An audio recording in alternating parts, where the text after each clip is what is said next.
I'm Ben Zumsteg. I am the founder and I guess the CEO as well of Disco Fizz.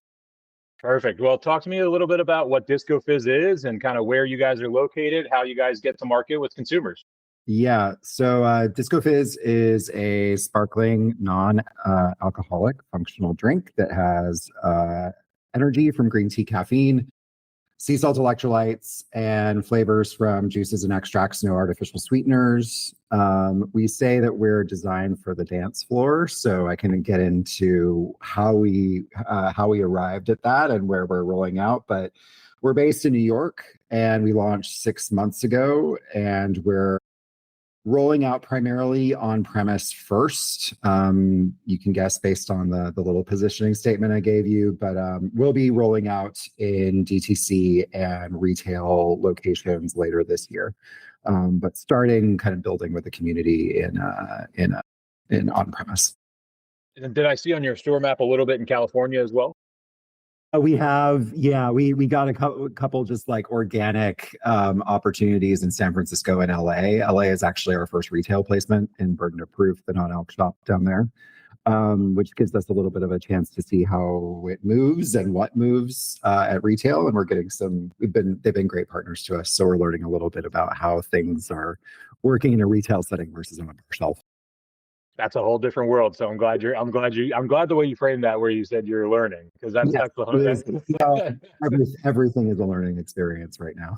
Exactly. Yeah. So speaking of that, kind of lead me into your life, and how was entrepreneurship always a part of your life, or is this a new venture as far as breaking out on your own and creating something from scratch?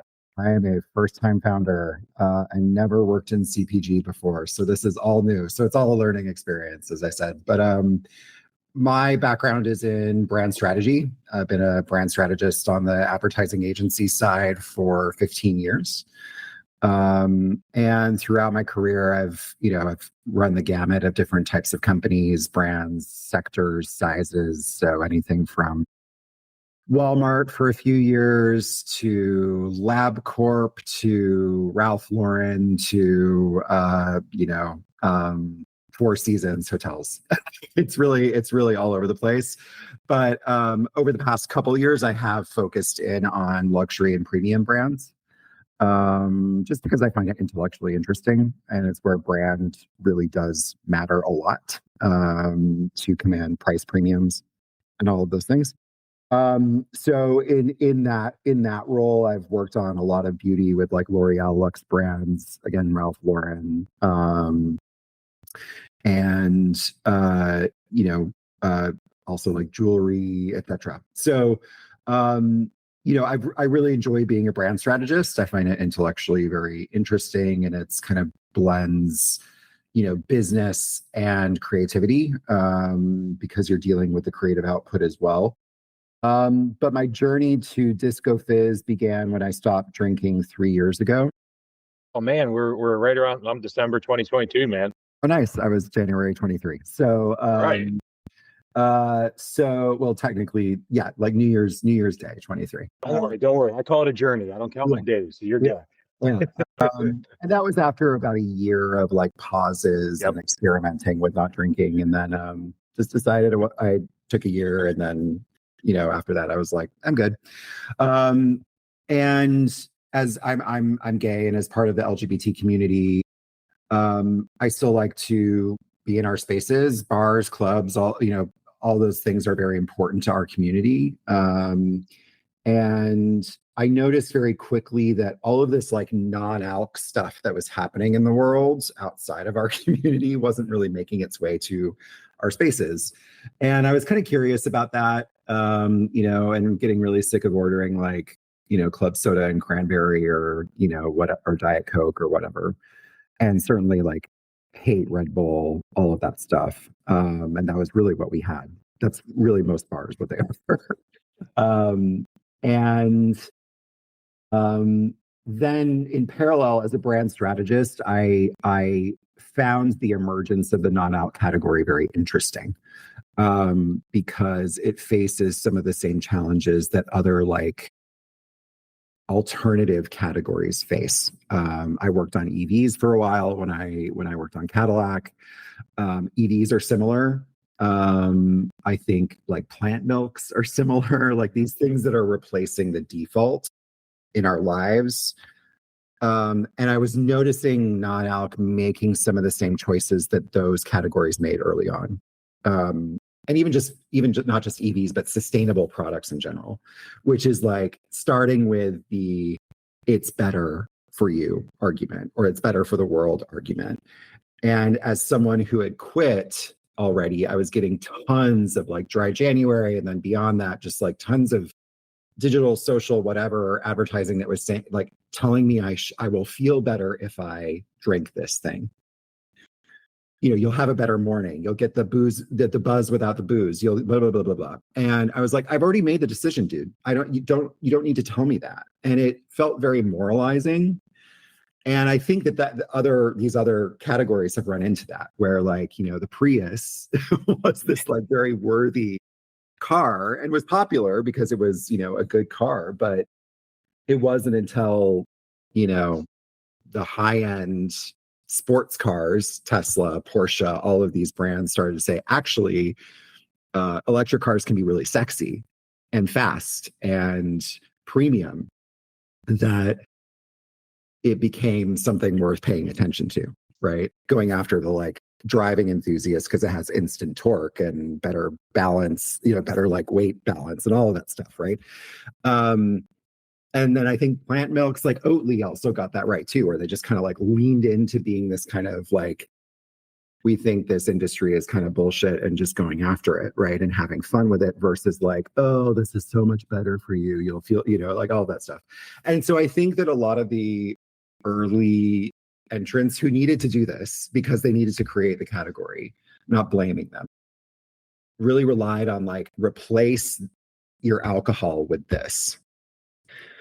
And I just think that as drink choice, like drinking preferences have changed. I mean, certainly the culture that has moved, at least in the US. I just I don't know how much more you can do that, right? Mhm. You have to sell them on what you're about.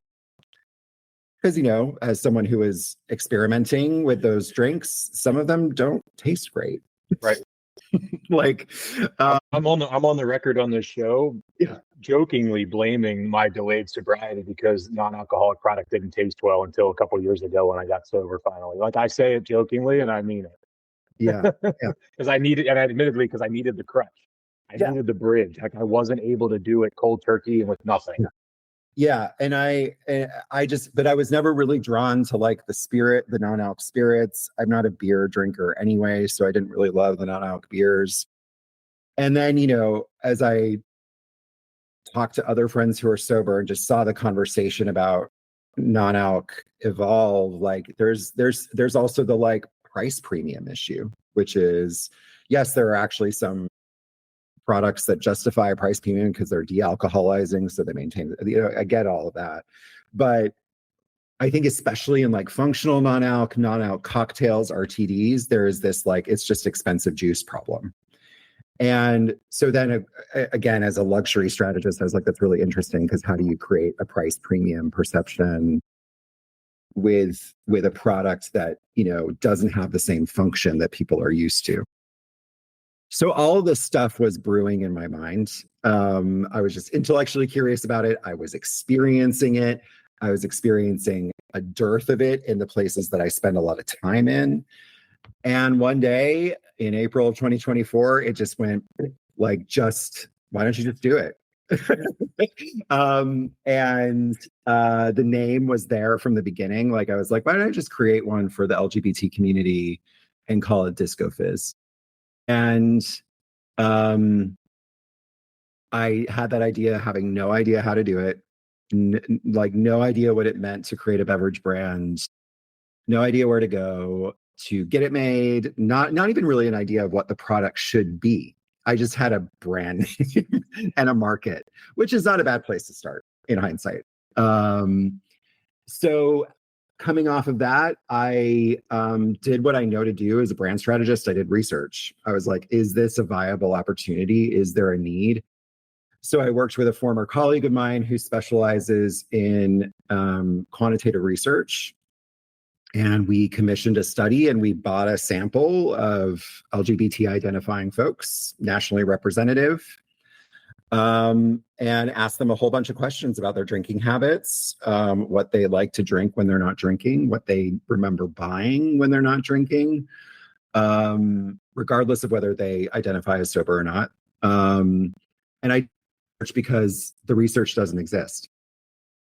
There's lots of population studies or general or demographic, like men versus women or Gen Z versus boomers or whatever, stats about drinking and not drinking and what they want. But there is nothing about our community. And if there is, it's about addiction, not the other side of it, which is an issue. Of course, it's well studied for a reason, but there was nothing about the other side of it or nothing about offering people an alternative. So as far as I know, this is the only research about it that exists.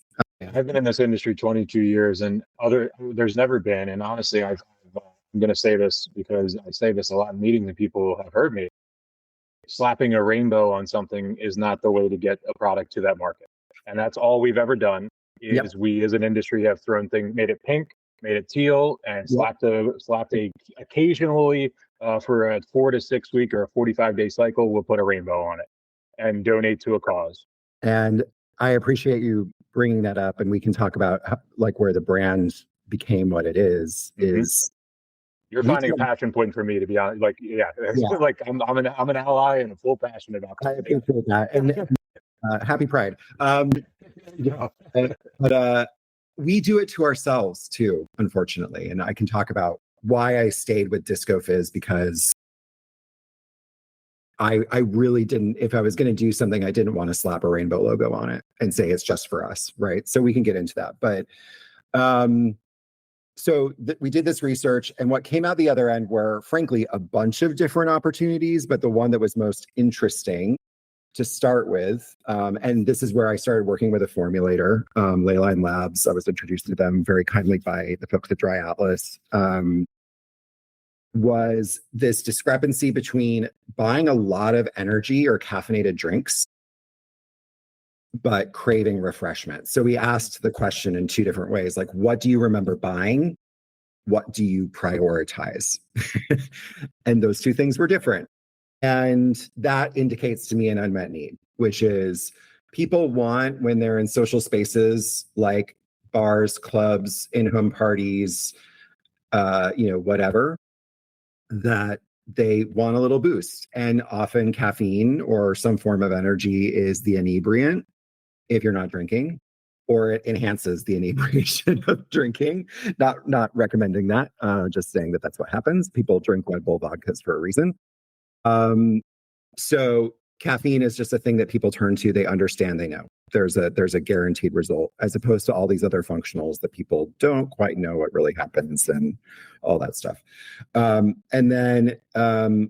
But refreshment being the number one priority to us, indicated that people want more refreshing taste, flavor, etc., from something that gives them energy.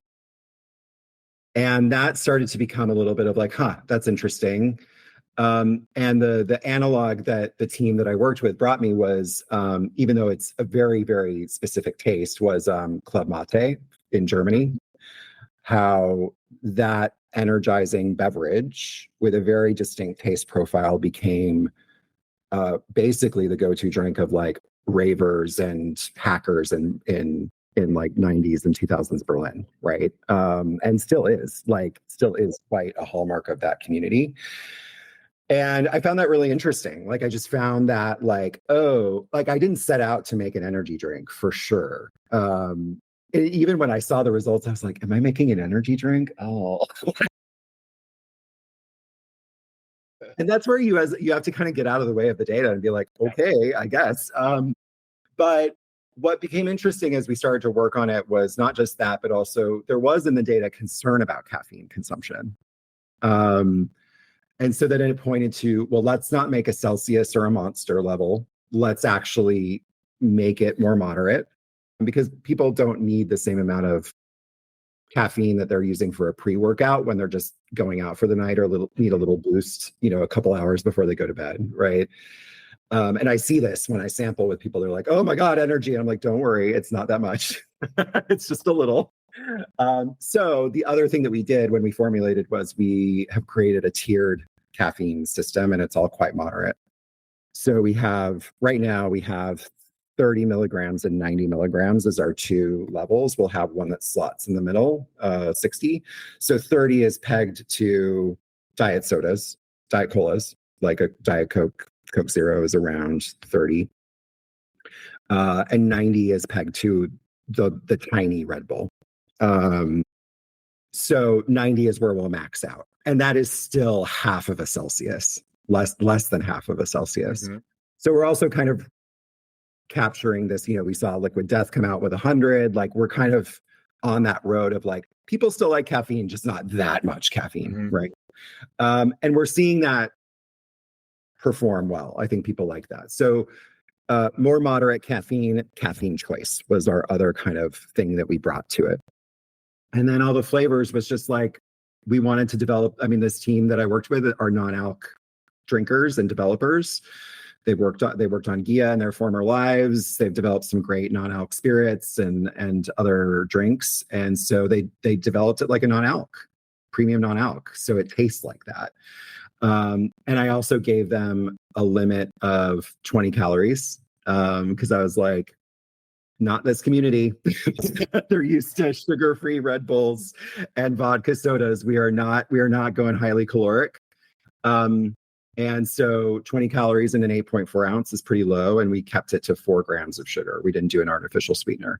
So the taste profile is also significantly different from a typical energy drink, which is overly sweet and artificial, and also from a lot of premium non-alc cocktails, which are very sugary and very sweet for a reason. Some of them have upwards of 30 grams in an 8.4 ounce, which is pure sugar. So, which, they taste great. It's just they're not making their way into those spaces for a reason. Well, it's also one of the things too, when you get into the functional and then you get into like what we work with the hemp beverages, the transparency that exists in non-alc, like, whereas the transparency does not exist. Like I tell this story every once in a while to my friends, like I put on so much weight when I worked in the craft beer industry because none of us knew the caloric intake. So sure. We would go out and we'd be drinking 6, 8, 10 beers a night. Yeah. And you don't realize like you're drinking your entire day and more with that before you even ate a greasy thing at the bar. Yeah, exactly. And I think even our knowledge of what calories are in alcohol to begin with, not just how it's formulated or what type of drink it is. So, but also in hindsight, it was good that we did that because people are also mixing them now. So it's a low calorie mixer. Great. So yeah, this just started to develop and it kind of emerged as we played with the flavors. Then we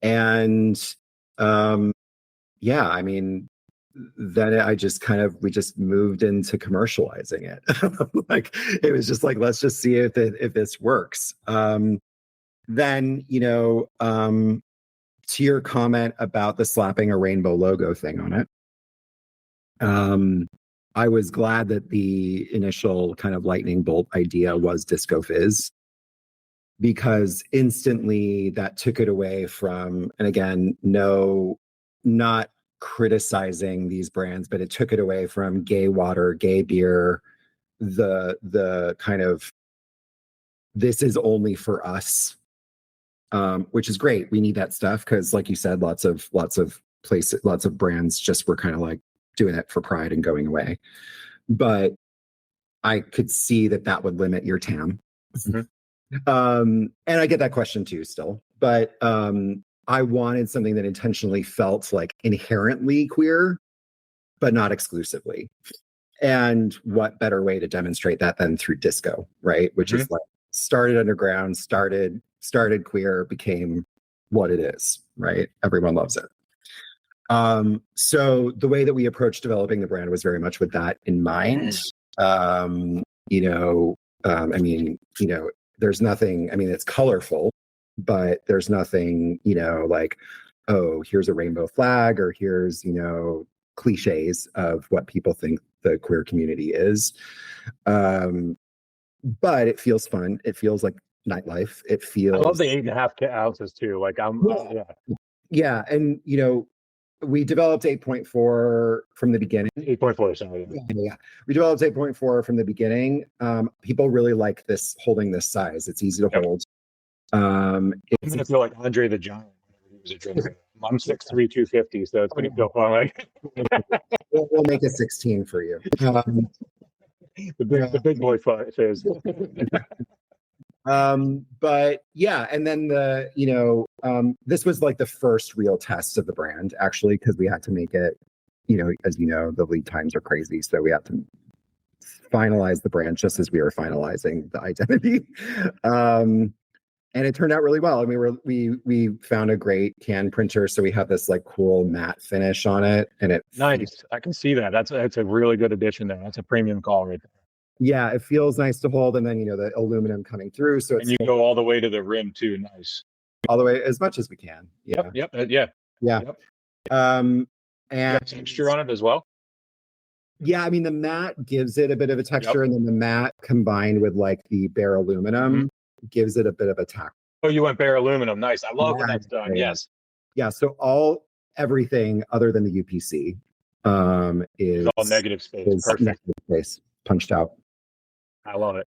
So this, that was a great proof of concept of the brand, and like it's one of the things that when I sample or show it to people, they're like, "Oh, that can looks great," and it feels like it belongs in the place where we intended it to belong. And even at our friends at Burden of Proof in LA, like it's on a shelf and it's like colorful, and black. Like it's just like black and shiny with a little bit of color, and it works nicely. People it's underutilized as like you did it perfectly by blending the black and the color. And I also want to say like that negative space is an underutilized opportunity. Not only does it serve a more premium glare, but when people don't think through when you're at retail and you're at the point of purchase with proper lighting, it shines and shimmers better, and it's cost effective.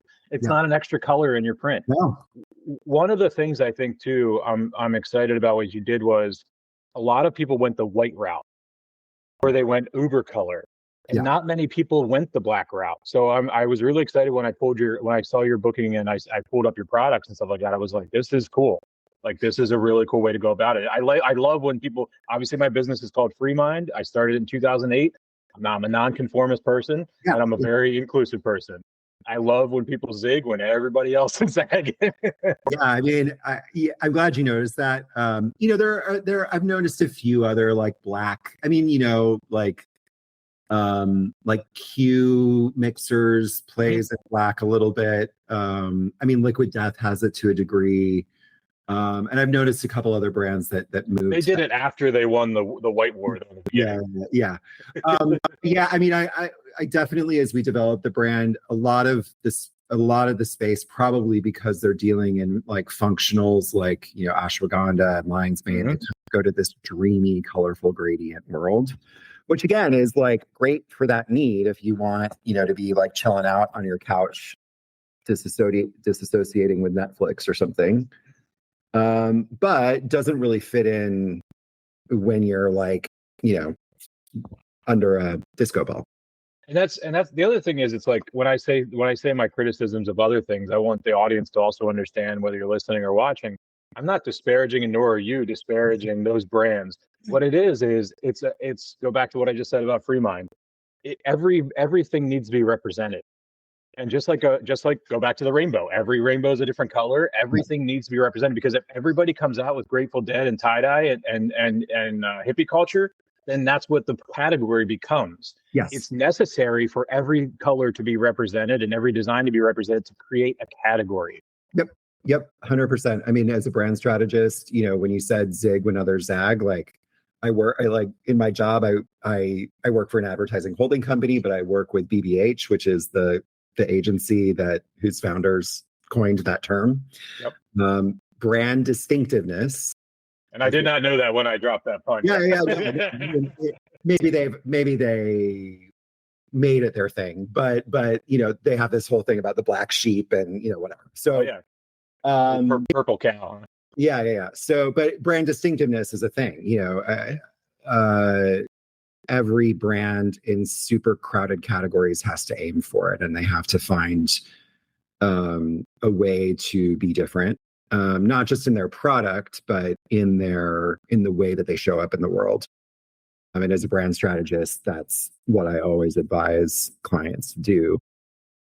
And also to like, not just be different for the sake of it, but be different in a way that signals to people what you are about. Yeah. And often that means borrowing the language, the codes, the whatever of a different world, a different category, and bringing it to yours. And that's kind of what I felt like we could do with Disco Fizz, is like, this is this non-alc functional world that's often about stress relief and whatever. And then we're between that and this energy world that's very aggro, either aggro, bro, gym stuff, or like, you know, the emerging world of like Gorgie, Benny, the like Pilates princess version of it. And again, I say this, like you said, I'm not disparaging that, but like this. No, we're brand guys. That's how things are labeled. You have to have a bit of an oppositional view when you're developing your brand and say, like, I am not going to be that. And so, like, I didn't want to be that in energy, and I didn't want to be the dreamy, like, chill out, you know, or like high craft world of premium mocktails. So, nightlife and, you know, the energy and the color of nightlife felt like the right thing to bring forward, and not the cliches of disco either, not like 70s chintz and bell bottoms and whatever, but more like the spirit of the disco, whatever that is. I think that's the best thing about it, is you're talking about the spirit of disco, which is inclusivity. Like the spirit of disco is you go, and that's one of the things that brought me when I worked in Philadelphia when I was 20 years old. I can recall the first time that I got a sales route, and I had on South Street in Philadelphia, I had a gay club as my account, and then I had Woody's in Philadelphia, which is at one point was the highest consumption of hard liquor in the entire city of Philadelphia. It was one bar. And when I had those two places at an early age, I got exposed to that culture. And what I learned quickly was, you walk 3 doors down to Jim's Tavern, and you walk in and every eye turns around and looks at you. Everybody wants to know why you're here and all this other stuff. And then you go to the other ones, and it's the most fun party in the world. And you walk in, and people immediately, obviously, people come up and they're like, "Oh, I got a new bear." And then they talk to me and they realize that I'm an ally. And then it becomes this whole funny thing where they're like, "Well, why are you here?" And I'm like, "Why wouldn't I be here? You guys are having a blast." And that was the initial part for me, where breaking down those barriers and realizing, like, just because it's a gay club doesn't mean it's only for gay people. No. And now I'm not saying that you guys want to have 50,000 people and want to be over-indexed and taken over. No, that's not what I'm suggesting. Yeah. But what I am suggesting is that it's amazing what you're doing with the product and doing the reverse, where you're going to create a product for the community, but you're doing exactly the representation of what you said, the culture. The culture is the door is not locked just because you're not gay. Yeah. Oh yeah, 100%. I mean, and again, to the TAM argument. I mean, so, and this is something that I have gotten a question. I mean, philosophically, I believe that very strongly. Like, I think if you create something in spaces, for spaces like the spaces that we're going into primarily, that it will model the right occasion. Like, this is just a drink for any time I want to have fun. Okay. Exactly. But, you know, from a TAM perspective, and I'm even thinking about this because I'm pitching at BevNet next week. Congrats, man. Nice. But I've gotten this question from, like, you know, investors that I've talked to and stuff like that, is, you know, well, what's the TAM of the queer community is pretty limited. And I go, well, I don't think of it as the TAM. But, you know, starting with a community that is 30 million people with $1.4 trillion in spending power is not a bad place to start as like a serviceable, addressable market. Like, that's, even if that's our SAM, that's not a bad place to start. And then from a strictly economic standpoint, there's more disposable income in that category than there is in the other one. 100%. Yeah. Yeah. So, and then, again, we formulated the product the way it is because it straddles NA, which is growing, and energy, which continues to grow. And it can shapeshift depending on where it sits and where you encounter it. So I believe very strongly, both from a philosophical perspective about being the brand owner and what it represents, that it can and will.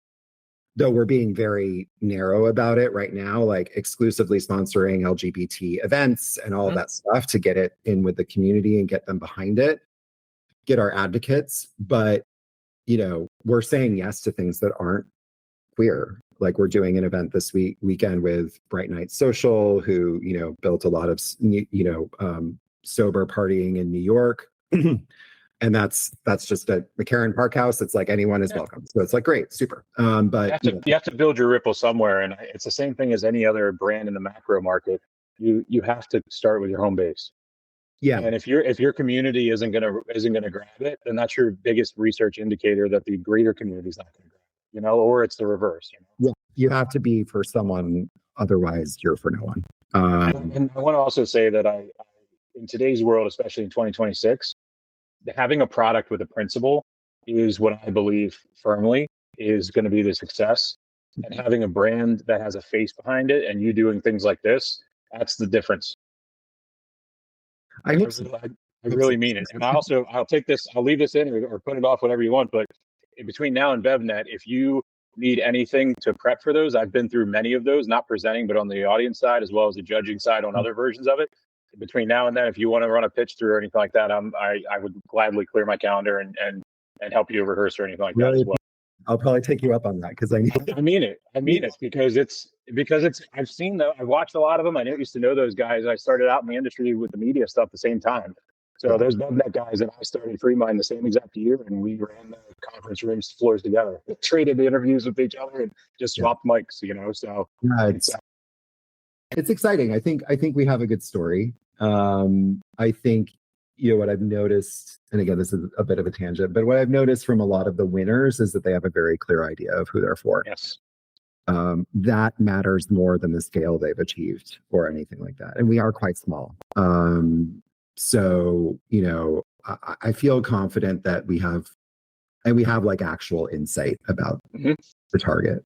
You're the first person to come on here that's talked about the research they did prior rather than I really made something cool and my friends, I really enjoy it. So we scaled it to something. Yeah, no. Anybody that has it. Yeah, no. The first one that led with research. Well, it was just kind of, I frankly, because I'm bootstrapped, I was like, I don't want to waste my money if no one. Well, I'm going to tell you something funny that I'm currently doing statewide in Pennsylvania, surveying of every retailer about non-alc, alc, and functional, or not within non-alc and hemp. And I'm not doing anything, and there's nothing against chains and grocery stores and convenience stores, but I'm only doing independent operators because from a data standpoint, that is the most underserved data point. And what people don't realize is the data you and I use to make our decisions about line extensions and package sizes, we're using data from corporate point of sale systems. We're not using data from independent delis, corner bodegas, liquor stores. And that is the difference in when you were trying to figure out when you're a small brand and you're 6 months in, you're 5 years in, and you're not scaled yet. People aren't realizing that the grocery store and the convenience store only carries about a small percentage of the actual SKUs. And out of those percentage of SKUs, they're grabbing the largest SKUs that'll turn the most velocity. They don't take a lot of chances. Yeah. And so you don't have real data to work off of from that standpoint. So we actually just started this week. Our remote team is doing 1,200 calls a week for the next couple of weeks. And the goal is to have 2,000 retailer surveys completed by the end of the summer to where we'll have entire state of Pennsylvania with a snapshot of who's carrying this stuff, what brands they're carrying, what price points they're at, and then what their velocities are, and as well as if they're open to expansion of other categories and all that stuff. Because I think just for, like you said, I've been doing this for 18 years, but I am not a millionaire. I've been broke and almost bankrupt multiple times. And I'm very much on the record of I've been homeless before. I've lived in motels and everything just to get this going. Yeah. And that's and to keep this alive. And so my place is from a place of resilience. So I want you to know that's why I feel the way about principle. I'm speaking from the heart. I'm speaking from my experience. Is that I've been in this for 18 years as a solopreneur, and I also understand scale. And I'm one man that brings contractors in that I trust when I need to scale a project, but I don't have any employees. I don't even have an office. Like right now, I'm in a bedroom, and and that's my office, and that's the thing about this show the authenticity, and I joke around, but it's serious. It's the realest thing on the internet, because we can all put these percentages or perspectives up, and we can go get stock photos with a photographer, and we can look like we're wearing a suit and all this stuff. But at the end of the day, let's be what we are. We work in our bedroom, we work over here, and the world needs to see that there's people that are just regular people trying to do big things. Yeah, it's hard work. That's it. I didn't anticipate how much work it would be, but it's hard work, but it's good. And what you just said is why I continue every week to interview 4, 6, 10 different founders, because I want more founders that are in this to realize they're not alone. And number 2, I want new founders coming in to have the realistic expectation. It's not go to the bank and get $200,000 and then you're going to be a millionaire in a year. And too many times they come in and then 12 months later, they're burned out because number 1, they didn't manage their money correctly, or they tried to do what they see the corporate companies doing, and then they spent all their money trying to compete rather than doing what you're doing, which is, this is my niche, and my niche will become a category eventually, but I'm going to sustain myself within the niche that I'm in. Yeah. And that's the way to do this. And it's slow. It takes time and it takes patience. It does. It is easy to,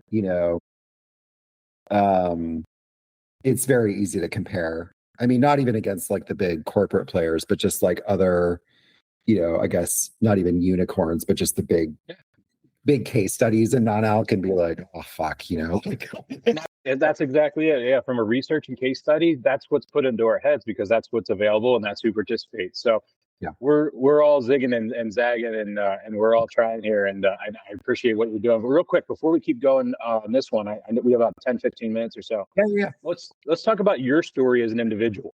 Okay. Let's talk, tell me, let's go to 19-year-old you. Boy. did you ever, and don't worry, you can go back to past episodes and I share whatever. I share the warts and whatever. So you don't have to share whatever you want to share. I'm not trying to get any clickbait out of this, but I want to know, 19-year-old you, where are you geographically? What's going on in your life? And did this ever think that this ever would be something where you'd be sitting at now? It's a great way of asking it. I have told variations of this story before as a founder. 19, I had just moved to Chicago. I grew up in Chicago. You can see you could probably see the Now I understand the grit. Yeah. I grew up in Chicago, moved to Utah for the last 2 years of high school, and then came running and screaming back to Chicago for college. I grew up Mormon. Okay. So moving back to Chicago at 19 to go to college at DePaul University.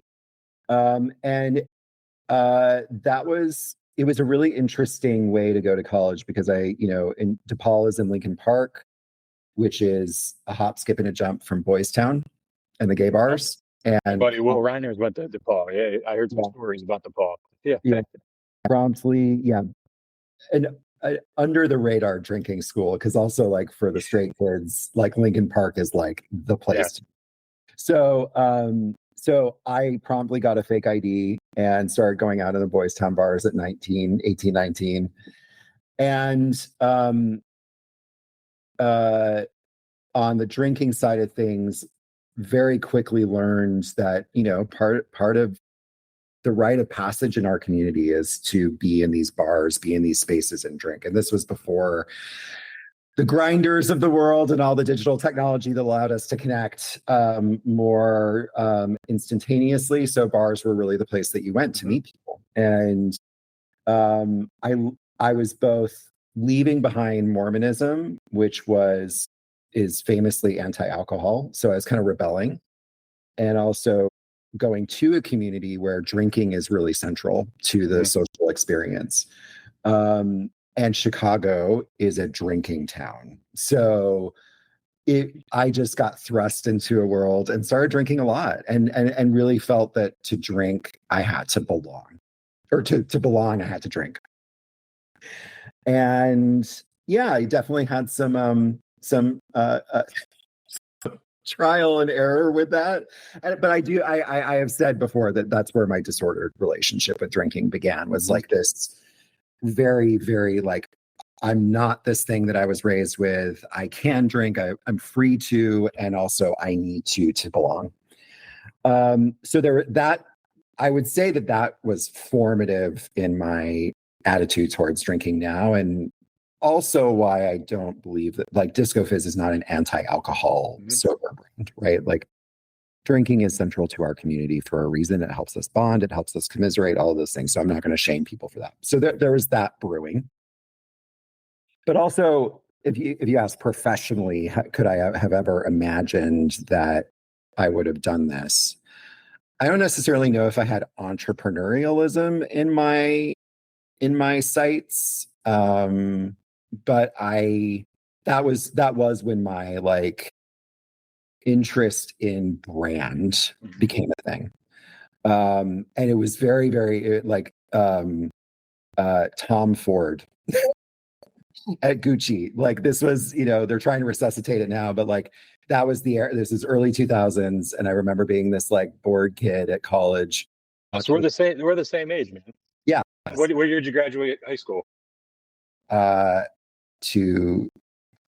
2002. All right, 2003 for me. So yeah, good. Yeah.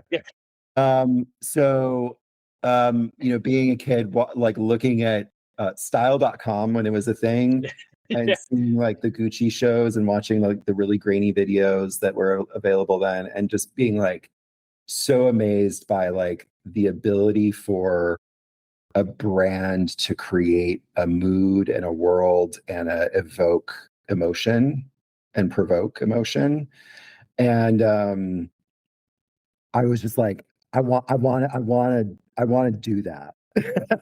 I don't know if it was about fashion or it was about luxury, but that would definitely planted the seed. It was just about like, and like we grew up with like Abercrombie quarterlies and stuff, like just that stuff, and like Gap, icon, just the ability for like a brand to like evoke something and make you want to be a part of it and own a piece of it. I really got enamored with that. And so for a while, I thought it was going to be like copywriting, but then I realized, so brand strategy really became the thing, probably 5, 6, 7 years later. But that was that. So that was at that moment, that was when I was starting to become really obsessed with like brands. There's no other way I can say it, but just like the notion of being a person who could create something that people want to be a part of was, and then all the other academic stuff about it came later, and but that's when that was all starting to mix together. I think that it's interesting today, like in the brand world, because it's like an overflow of different brands and overflow of strategy and overflow of advertising. Whereas I think kids today, and I sound very old when I say that, so I'm going to acknowledge it, but like I have kids, you know what I mean? Like, and their perception of brands is not the way it was for us. There's so many brands that they don't actually lock in with brands as much as they lock in with feelings. Yeah. And it's like it's exactly the same thing we were trying to strive for. But I'll give you an example. Like for me, my body structure, you brought up two brands that I became an anti-brand. So I loved the idea of brands, and I always did marketing and everything like that. I went to college for that. But Abercrombie and Fitch and American Eagle and all those, I always was, and I'm still to this day, I'm an in-between size guy. Okay. And also I was always a bigger guy, and I wasn't like a big guy as far as like I was in shape at that time, and I'm a retired in shape guy at this time. I played a lot of sports, but my size was always different. And it always, as that age at 19, 18 years old, it made me so angry because we all connected as a society where if somebody wore the Abercrombie, that meant a different caliber of person into society. And I always was like sitting on the outside because I'm like, well, none of those pants fit. None of those shirts fit. They don't make it double XL. They only make an XL, and it's like, and the things got slimmer and slenderer and everything like that. And that represented where we were as a society because of the Style magazine and all that. We were in a very much so then. I went down eating disorder routes to try to get my body to the place that would fit into those clothes. And as soon as I got a little bit older and realized that I was trying to reconstruct my body to fit a brand, that's when I was like, I only want to work with people of principle and passion. And I was like, and it became, my entire shift came to where I still had all the passion for branding and marketing, but it was with the purpose of inclusivity. And Yeah. it was with the purpose of working with things that were universally able to expand out. Yeah, yeah. I mean, that's the downside of brand is that um it can exclude Mm-hmm. in the pursuit of being like pure and being for someone. It can make people feel not part of it. Mm-hmm. Uh, and like we were saying earlier, you have to be clear about who you're for. Yeah. And you have to be okay with repelling some people who don't want to be about what you're for. But yeah, I mean, fashion and luxury, especially, I think Yeah. can at its worst can really, and beauty as well. I have had a lot. I've worked on a lot of beauty, and there have been times where I really struggled with it because I'm like, oh, we're just like. Yeah. Like it's like, oh, are we really saying that to women? Okay, like so. Uh, yeah, at its worst, a brand, especially when it's about image, self-image, Yes. can be really it can be really powerful, but it can also be really destructive. And yeah, I mean, I'm sure Abercrombie Quarterly gave all sorts of kids our age body dysmorphia. um, and that's even something that as I've started doing, social media for Disco Fizz is like the reality in the queer community is there's also quite a bit of like body image Mm-hmm. course and like with the gay male part of the world like the certain ideal sells and so I've even like when I've thought about casting photo shoots or who I've engaged in the brand, I'm like I don't want to just like rely on hot people. Right. And you don't It's want to be a checkbox of like every color's here, every ethnicity here. You know what I mean? Like yeah, I mean, yeah, the manufactured diversity.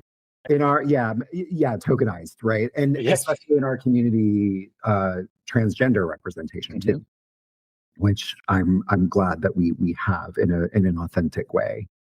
But yeah, these things become the choices you make as a brand as to who represents it and who it should be for are really tough, and the feedback loop is much quicker than it used to be.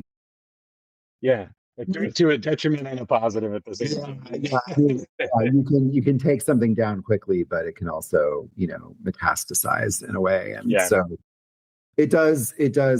But yeah, you have to be careful about when you're saying you're for someone that you're not saying the other side of it is bad necessarily or not worthy. It's just like this is who we want to be about. If you want to be a part of it, great. If you don't, you don't.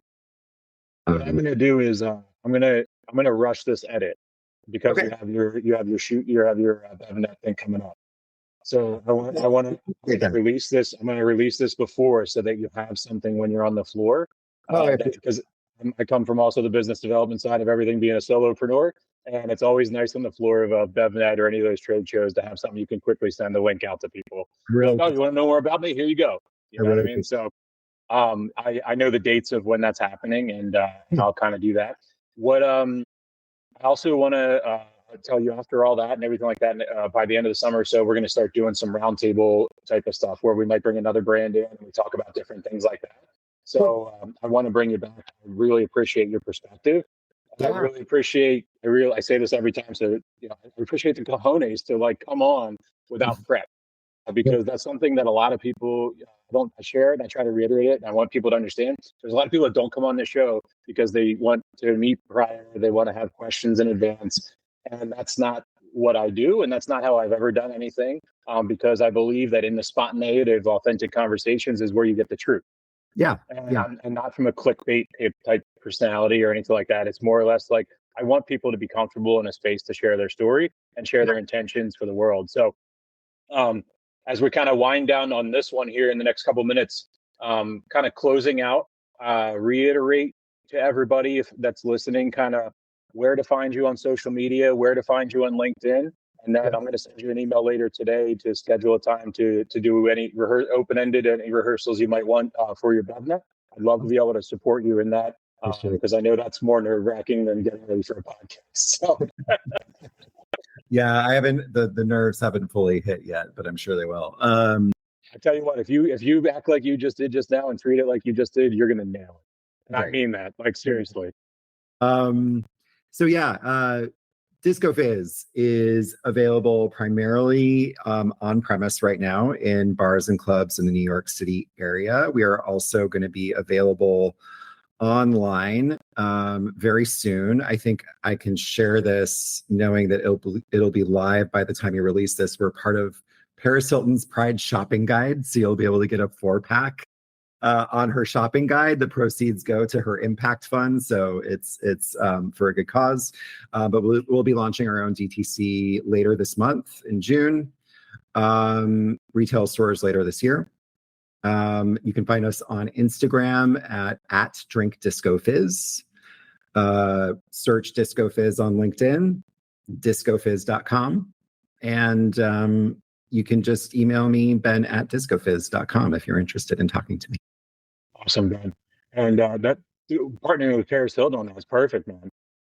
Yeah, it came out of nowhere. I mean, it also matches everything we talked about, everything we came from, and every reason as to why we give a shit about brands. I mean, she played a large role in that, whether or not we, you are you, I am me, and she affected both of us in different ways. I mean, it's not just for the queer community. Like, Paris Hilton was a powerhouse that kids today don't understand. Like, yeah, and like, a good example of, when you're for the queer community, allies notice that, and allies want to elevate that. So I'm very, very grateful for them featuring us among other. That's awesome. Congratulations on that. That is awesome. Yeah. So let's I'll kind of wind down here and want to do the closing. Is again, I want to thank you for doing this. I want to thank you for having the courage to coming on. This is something that does separate people. It separates those that have the resilience and the grit. And I'm going to give Chicago a little credibility to giving you that grit, as well as your own personality that I can tell where you very much have embraced where it is and where you're going down in your path. And I respect that to a place that I cannot even put into words. And I know that you've skimmed over a lot of adversities that you've seen in your life at 19 years old all the way to today. And I could see it in your face, and I could see it because I read people, and I'm not, it's not some woo-woo thing. It's just, I can see that. And I want to thank you for being who you are and not cowering into the shadows and standing up and saying, this is who the fuck I am, and this is what I'm doing. And it's not a take it or leave it. It's a come on in. If you like it, great. If you don't, it's not for you, and that's fine. Yeah. And I respect that so much. So yeah. I want to give everybody a reminder as well. There's no scripts, there's no agenda, there's no prep. This is an organic conversation, the realest thing on the internet. It is also a testament to everybody today to realize that the world is a beautifully destructive place. It is a crazy world, and everybody is in this alone. And just because your life might be going well right now, I'm going to reiterate this challenge. 5 minutes a week. 5 minutes a week to a stranger. Dedicate kindness to a stranger. Walking down the street, put your phone in your pocket, look at the strangers in the eye, smile at people, wave when you're crossing over in traffic. When you're at the gas station, filling up your coffee, look to the person next to you, ask them how their day's doing, and give a shit about what they say, not about how your day's doing. Because what we don't realize is, and what we do realize is, we might be alone and other people are alone, and a bit of kindness can make their day, their week, their month. And from my own experience, as well as others, it may make a difference in whether or not they want to even exist on this earth. And that is something we undervalue in the true kindness. We talk about ROIs all the time on this show. 20 minutes a month, 5 minutes a week. If that means that somebody can carry on and find a new path in their life in the next 60 days or carries them on to positivity for longer than 20 minutes, that's a great ROI. Great advice. Thank you so much, Ben. And again, thank you so much, man. I'm looking forward to getting to know you better. And I'll send you that email to schedule the BevNet run through, man. Thank you, and I appreciate all the openness and the questions. It was very, very thoughtful discussion. I really appreciated it. I'm sure we're going to be having many more, because this is one that I'm going to be honest, I don't want to end this episode. I'd love to just continue to talk to you. I have another one on the back end of this, and it's a lawyer, and I know she's going to be on time. So. Yeah, for sure. You take care, Ben. Have a great day, buddy. You as well.